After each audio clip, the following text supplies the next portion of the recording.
बांग्लादेश में 13वें संसदीय चुनाव के नतीजे आ चुके हैं, लेकिन देश में शांति अब भी बहुत दूर नजर आती है। चुनाव के बाद हिंसा, गिरफ्तारियां और अब हिरासत में मौत। नमस्कार, मैं आपके साथ विभा उपाध्याय और आप देख रहे हैं न्यूज़ 18 बिहार झारखंड का डिजिटल प्लेटफॉर्म। बांग्लादेश की राजनीति को एक बार फिर झकझोरती हुई चीजें दिखती हैं। एक के बाद एक आवामी लीग के नेताओं के जेलों में मौत के मामले सामने आ रहे हैं। ताजा मामला बांग्लादेश के गाईबांधा जिला जेल से सामने आया। यहां आवामी लीग के वरिष्ठ नेता शमीकुल इस्लाम की हिरासत में मौत हो गई। उम्र 60 साल, पद पलाशबाड़ी उप जिला आवामी लीग अध्यक्ष ये बताए जाते हैं।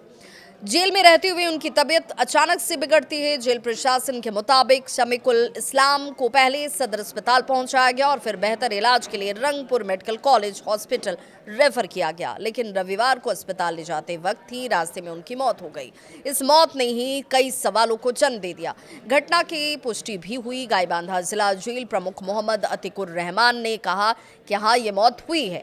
बांग्लादेशी बार द डेली स्टार की रिपोर्ट ये कहती है कि 5 अगस्त 2024 को तत्कालीन प्रधानमंत्री शेख हसीना की सरकार के सत्ता से हटने के बाद शमीकुल इस्लाम पर कई आपराधिक मामले दर्ज किए गए। 8 दिसंबर 2024 को ढाका से गिरफ्तारी और लंबे समय तक जेल में वो बंद रहे। जमानत मिलने के बावजूद दूसरे केस में दोबारा उनकी गिरफ्तारी होती है, जिसके बाद वे लगातार जेल में ही रहते नजर आए। इस मौत के बाद बांग्लादेश की अंतरिम सरकार, जिसका नेतृत्व मोहम्मद यूनुस कर रहे हैं, उस पर गंभीर आरोप लगने लगे।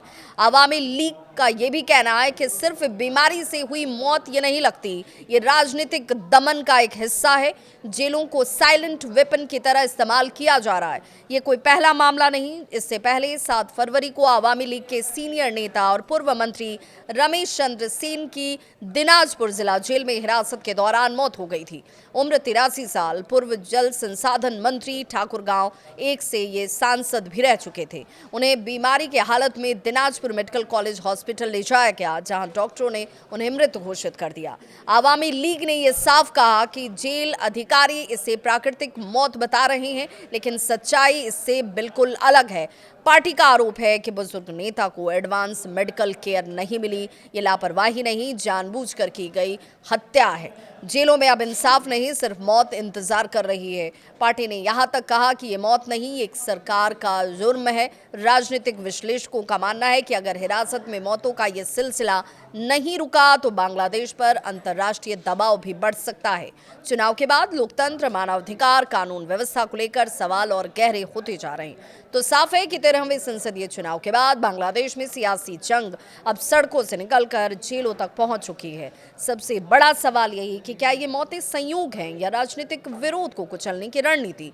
आप इस पूरे मामले को कैसे देखते हैं? कमेंट में अपनी राय जरूर दें और ऐसी ही ग्राउंड रिपोर्ट और बड़ी अंतर्राष्ट्रीय खबर के लिए आप हमें फॉलो और लाइक जरूर करें।